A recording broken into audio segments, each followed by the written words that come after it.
সবাইকে স্বাগত দীপ্ত সংবাদে। সাথে রয়েছে দোলা ডলরের। শুরুতেই জানাবো সংবাদ শিরোনাম। ঢাকা সহ সারা দেশে প্রতীক পেলেন প্রার্থীরা। এবার 298 আসনে লড়বেন 1967 জন। নারায়ণগঞ্জে চারিদিকে ভোটের আমেজ, নির্বাচন ঘিরে নতুন প্রত্যাশায় সাধারণ মানুষ। রাতে সিলেট যাচ্ছেন বিএনপি চেয়ারম্যান তারেক রহমান। কাল শুরু নির্বাচনী সমাবেশ।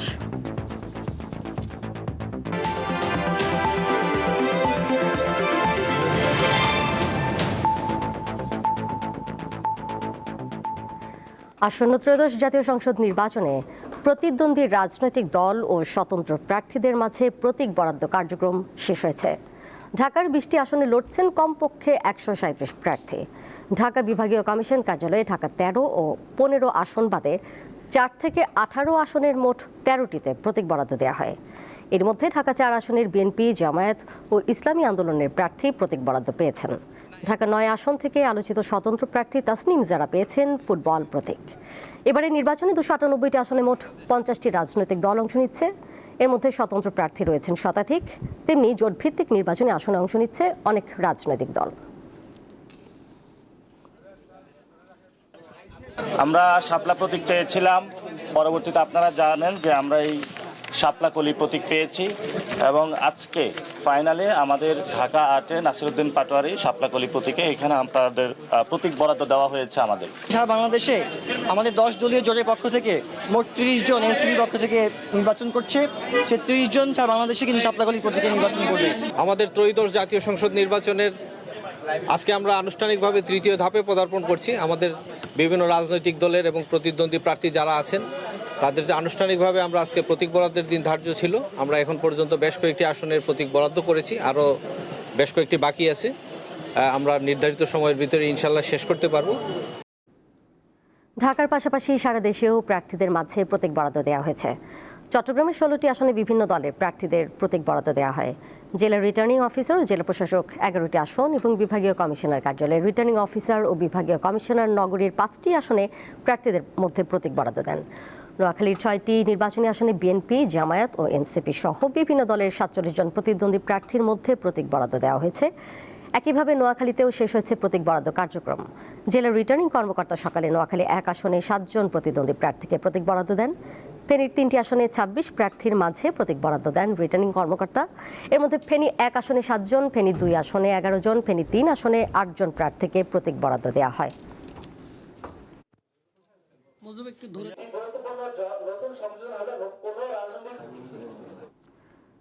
ত্রয়োদশ জাতীয় সংসদ নির্বাচনে নারায়ণগঞ্জের 5টি আসনে বিএনপি, জামায়াত, এনসিপি ও স্বতন্ত্র সহ 47 প্রার্থীর মধ্যে প্রতীক বরাদ্দ দেওয়া হয়েছে। আরও বিস্তারিত জানবো এই বিষয়ে সহকর্মী গৌতম সাহা যুক্ত হয়েছেন আমার সাথে। গৌতম, প্রতীক পাওয়ার পর প্রার্থীরা কি বলছেন? আগামীকাল থেকে তো আনুষ্ঠানিক নির্বাচনী প্রচারণা শুরু হচ্ছে, সব মিলিয়ে বিস্তারিত জানাবেন। সেখানকার কি পরিবেশ?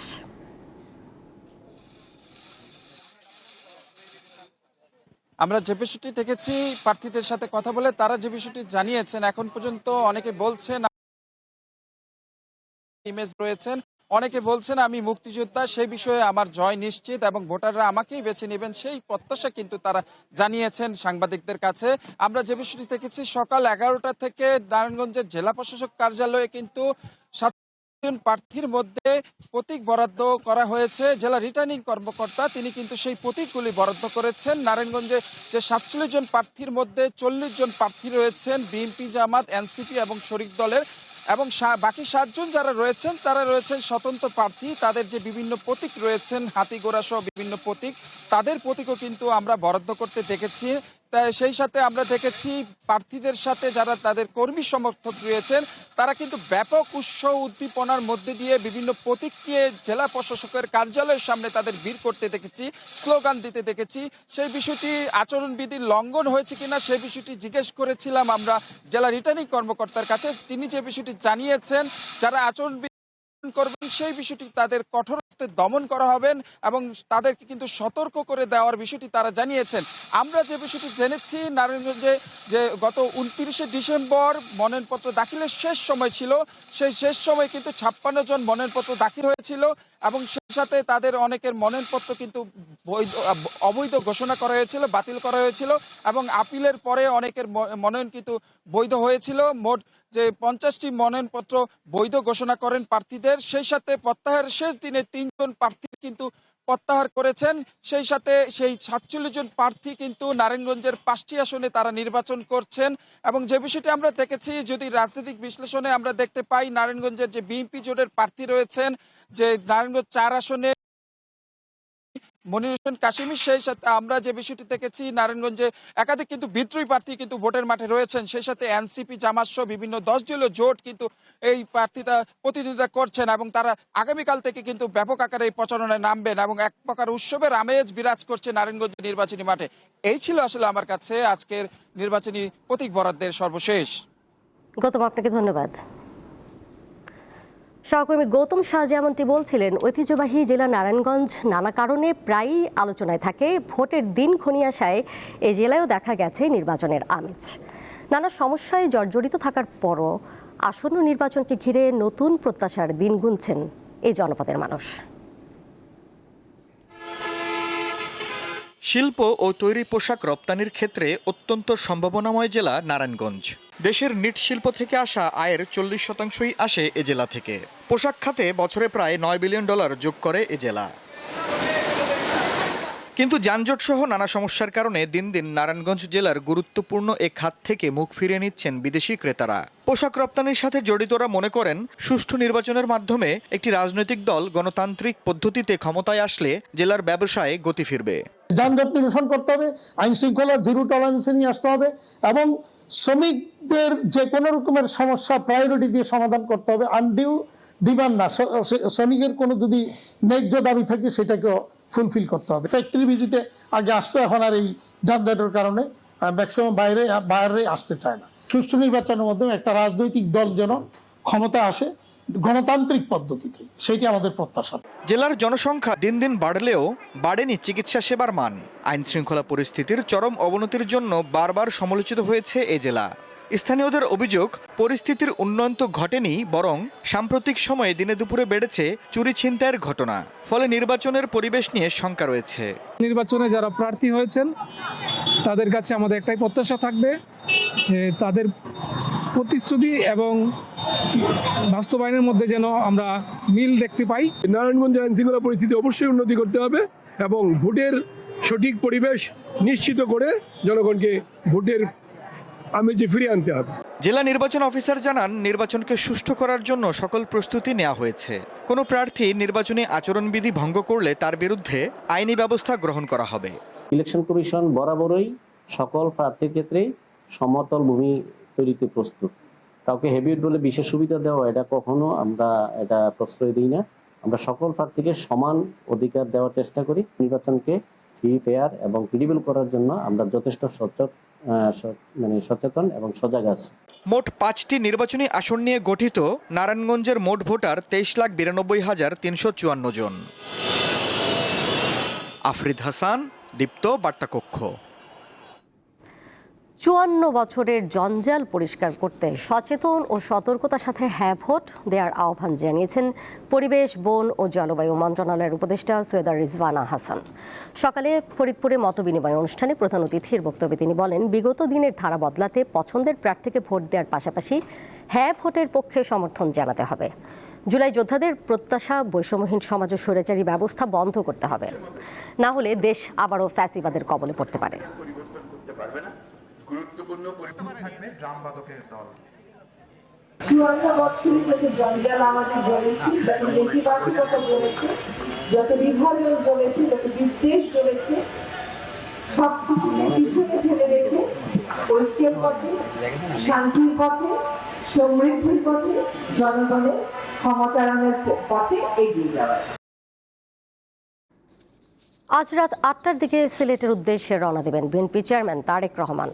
রাতেই হজরত শাহজালাল ও হজরত শাহ পরানের মাজার জিয়ারত করবেন তিনি। কাল সকালে আলিয়া মাদ্রাসা মাঠে সমাবেশের মাধ্যমে ধানের শীষের পক্ষে প্রচার শুরু করবেন তারেক রহমান। বুধবার রাজধানীর গুলশানে সংবাদ সম্মেলনে দলটির কেন্দ্রীয় নির্বাচন পরিচালনা কমিটির মুখপাত্র মাহদি আমিন এ তথ্য জানান। তিনি বলেন, বৃহস্পতিবার থেকে সিলেট, মৌলভীবাজার, হবিগঞ্জ, ব্রাহ্মণবাড়িয়া, নরসিংদী ও নারায়ণগঞ্জে নির্বাচনী সমাবেশ করবেন তারেক রহমান। সফরসঙ্গী হিসেবে থাকবেন মনোনয়ন বঞ্চিত সাবেক ছাত্র ও যুব দল নেতারা।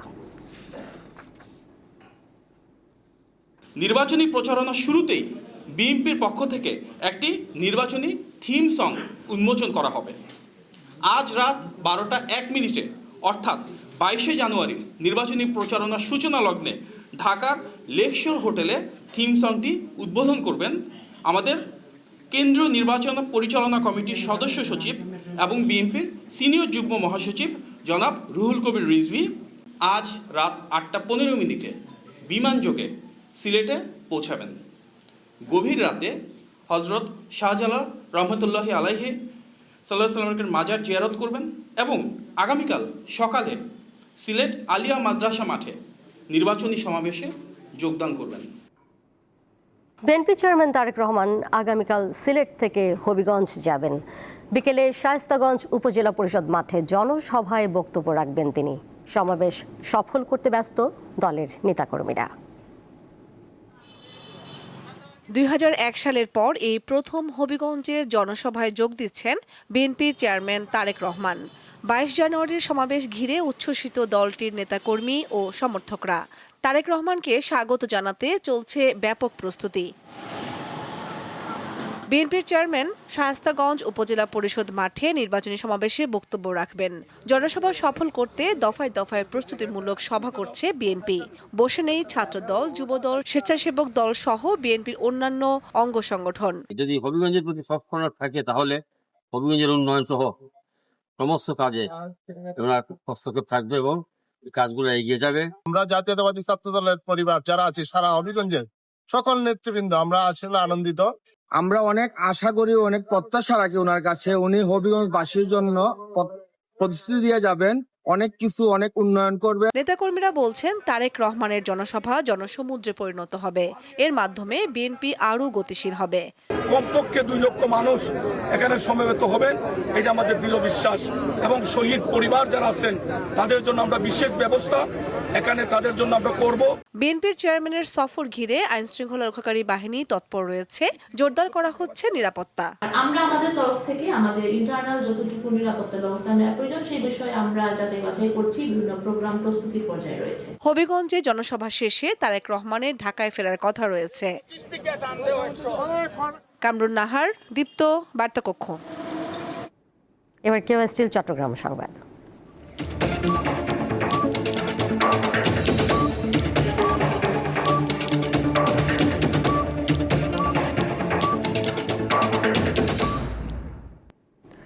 চট্টগ্রামের মানুষ কিশোর গ্যাংয়ের দৌরাত্ম্য নিয়ে উদ্বিগ্ন উল্লেখ করে ভোটের মিছিলে কিশোরদের অংশ নেওয়ার প্রয়োজন নেই বলে মন্তব্য করেছেন চট্টগ্রাম 10 আসনের বিএনপি প্রার্থী সায়েদ আল নোমান। দুপুরে নগরীর একটি রেস্টুরেন্টে সাংবাদিকদের সাথে মতবিনিময়কালে তিনি এমন মন্তব্য করেন। এ সময় তিনি আরও বলেন, শিক্ষা, স্বাস্থ্য ও জলাবদ্ধতা নিয়ে অনেক বেশি কাজ করা প্রয়োজন। জনগণের ভোটে নির্বাচিত হলে বাবা আব্দুল আল নোমানের মতো মানুষের কল্যাণে দেশের স্বার্থে কাজ করার ঘোষণা দেন তিনি। এ সময় অনুষ্ঠানে মহানগর বিএনপি, যুবদল, অঙ্গ ও সহযোগী সংগঠনের নেতারা উপস্থিত ছিলেন।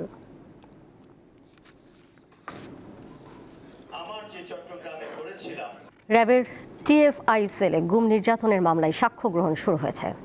এদিকে জুলাই আন্দোলনে ইন্টারনেট বন্ধ ও হত্যার নির্দেশের অভিযোগে সজীব ওয়াজেদ জয় ও জুনায়েদ আহমেদের পলকের বিরুদ্ধে অভিযোগ গঠন করে বিচার শুরুর আদেশ দিয়েছে ট্রাইব্যুনাল। বুধবার সকালে সবুজ রঙের বিশেষ প্রিজন ভ্যানে ট্রাইব্যুনালে আনা হয় 10 সেনা কর্মকর্তাকে। টিএফআই সেলে গুম ও নির্যাতনের ঘটনায় মানবতা বিরোধী অপরাধের মামলায় অভিযুক্ত এই 10 জন ক্ষমতাচ্যুত প্রধানমন্ত্রী শেখ হাসিনা এবং সাবেক ও বর্তমান সেনা কর্মকর্তা সহ 17 জনের বিরুদ্ধে এদিন সূচনা বক্তব্যের মাধ্যমে শুরু হয় মামলার সাক্ষ্য গ্রহণ। প্রথম দিন সাক্ষ্য দেন টিএফআই সেলে গুমের শিকার মীর আহমেদ বিন কাশেম। গুমের সময়ের নির্মমতার কথা আদালতে তুলে ধরেন তিনি। এই বিচারের মধ্য দিয়ে বাংলাদেশে গুমের যে কালচার, যেটা গত 17 বছর ধরে চালানো হয়েছিল এবং এটা পৃথিবীর বর্বরতম অপরাধগুলোর একটি, সেই অপরাধের একটা ইতি ঘটানো চেষ্টা হবে এই বিচারের মাধ্যমে। এদিকে জুলাই গণ অভ্যুত্থানে ইন্টারনেট বন্ধ ও হত্যার নির্দেশ সহ 3 অভিযোগে শেখ হাসিনার ছেলে সজীব ওয়াজেদ জয় এবং সাবেক আইসিটি প্রতিমন্ত্রী জুনাইদ আহমেদ পলকের বিরুদ্ধে করা মামলায় আনুষ্ঠানিক বিচার শুরুর আদেশ দিয়েছে ট্রাইব্যুনাল 1। 18 ফেব্রুয়ারি শুরু হবে সূচনা বক্তব্য ও সাক্ষ্য গ্রহণ। কিভাবে ইন্টারনেট শাটডাউন করে ব্ল্যাক আউট করে দিয়ে কিভাবে গণহত্যা চালানো যায় সেই দায়ে তাদের বিরুদ্ধে অভিযোগ গঠিত হয়েছে। তাদের বিরুদ্ধে প্রথম সাক্ষী উপস্থাপনের মধ্য দিয়ে এই বিচার প্রক্রিয়াটাও একটি পরিণতি পাবে এবং তারা যে অপরাধ করেছেন বাংলাদেশের জনগণের উপরে সেই অপরাধের প্রায়শ্চিত্ত তাদেরকে করতে হবে আইনি প্রক্রিয়ার মধ্য দিয়ে। জয় ও পলকের বিরুদ্ধে আনা অভিযোগ মিথ্যা বলে দাবি করেছেন তাদের আইনজীবী। অপরাধ সংগঠনের ব্যাপারে ওনার যে অভিযোগ এসেছে সেই অভিযোগ একদমই মিথ্যা এবং সম্পূর্ণভাবে উনি নির্দোষ। উনি আজকে কোর্টে নিজেকে নির্দোষ দাবি করে ন্যায় বিচার চেয়েছে। এদিকে কুষ্টিয়ায় 6 জনকে হত্যা সহ 3 অভিযোগে আওয়ামী লীগ নেতা মাহবুবুল আলম হানিফ সহ 4 আসামির বিরুদ্ধে করা মামলায় এবং কুষ্টিয়ায় 6 জনকে হত্যা সহ সুনির্দিষ্ট 8 অভিযোগে জাসদ সভাপতি হাসানুল হক ইনুর মামলায় সাক্ষ্য নেওয়া হয়েছে। মাহিদুর রহমান, দীপ্ত সংবাদ, ঢাকা। সাভারের বেদেপল্লীতে অভিযান চালিয়ে 2 নারী সহ 3 মাদক ব্যবসায়ীকে আটক করেছে যৌথ বাহিনী। সকালে সাভার পৌর এলাকার বেদেপল্লীতে এই অভিযান পরিচালনা করে যৌথ বাহিনী। সকালে বেদেপল্লীতে মাদক বেচা কেনার সংবাদের ভিত্তিতে অভিযানে ইয়াবা, নগদ টাকা ও গাঁজা সহ 3 মাদক ব্যবসায়ীকে আটক করা হয়। আটক ব্যক্তিদের বিরুদ্ধে মাদকদ্রব্য নিয়ন্ত্রণ আইনে মামলা করে সাভার মডেল থানায় হস্তান্তর করার কথা জানিয়েছে যৌথ বাহিনীর কর্মকর্তারা।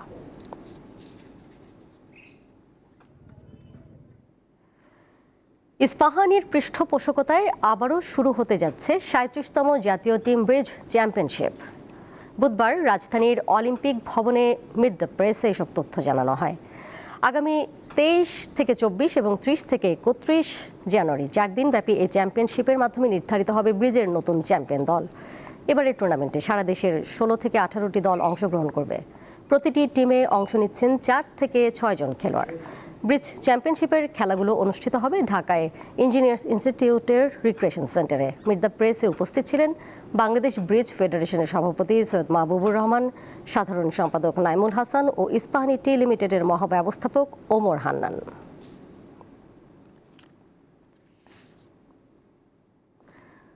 কুষ্টিয়ায় ইসলামী বিশ্ববিদ্যালয়ে ক্যাশলেস বাংলাদেশ উদ্যোগ শীর্ষক সেমিনার অনুষ্ঠিত হয়েছে। সোমবার ইসলামী বিশ্ববিদ্যালয়ের বীরশ্রেষ্ঠ হামিদুর রহমান মিলনায়তনে আয়োজিত এই সেমিনারে প্রধান অতিথি ছিলেন ইসলামী বিশ্ববিদ্যালয়ের উপাচার্য অধ্যাপক নকিব মোহাম্মদ নসরুল্লাহ। নগদবিহীন আর্থিক ব্যবস্থার প্রসার ও ডিজিটাল পেমেন্ট ব্যবস্থাকে আরও জনপ্রিয় করতে বাংলাদেশ ব্যাংক এবং ইউনাইটেড কমার্শিয়াল ব্যাংক ইউসিবি এই সেমিনার আয়োজন করে। সেমিনারে বাংলাদেশ ব্যাংকের প্রতিনিধিরা ক্যাশলেস বাংলাদেশ উদ্যোগের লক্ষ্য, কার্যক্রম এবং ডিজিটাল পেমেন্ট ব্যবস্থার ভবিষ্যৎ সম্ভাবনা নিয়ে পাওয়ার পয়েন্ট উপস্থাপনা প্রদান করেন। অনুষ্ঠানে ইউসিবি সহ বিভিন্ন ব্যাংকের ঊর্ধ্বতন কর্মকর্তা, বিশ্ববিদ্যালয়ের শিক্ষক, শিক্ষার্থী এবং বিভিন্ন শ্রেণী পেশার বিশিষ্ট ব্যক্তিরা উপস্থিত ছিলেন।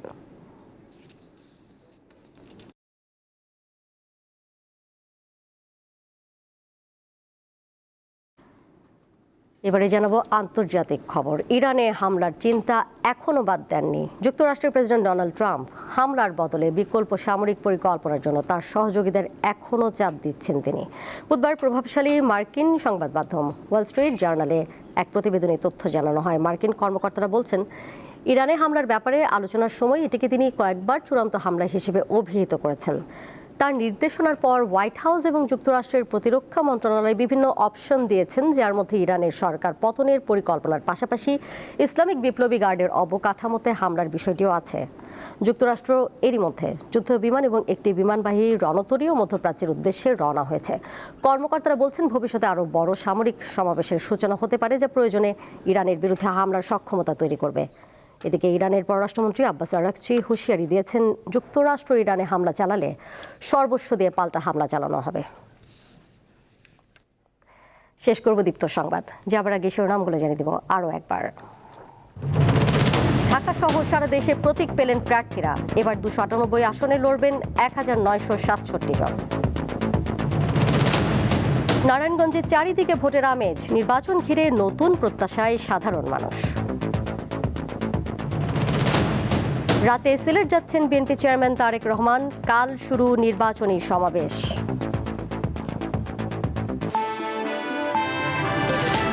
এই ছিল এখনকার মতো। পরের সংবাদ দেখবেন সন্ধ্যা 6:40। এছাড়াও আরও তথ্য এবং বিনোদনের নানা খবর জানতে যুক্ত থাকুন দীপ্ত ডিজিটাল প্ল্যাটফর্মে। ধন্যবাদ সবাইকে এতক্ষণ সাথে থাকার জন্য।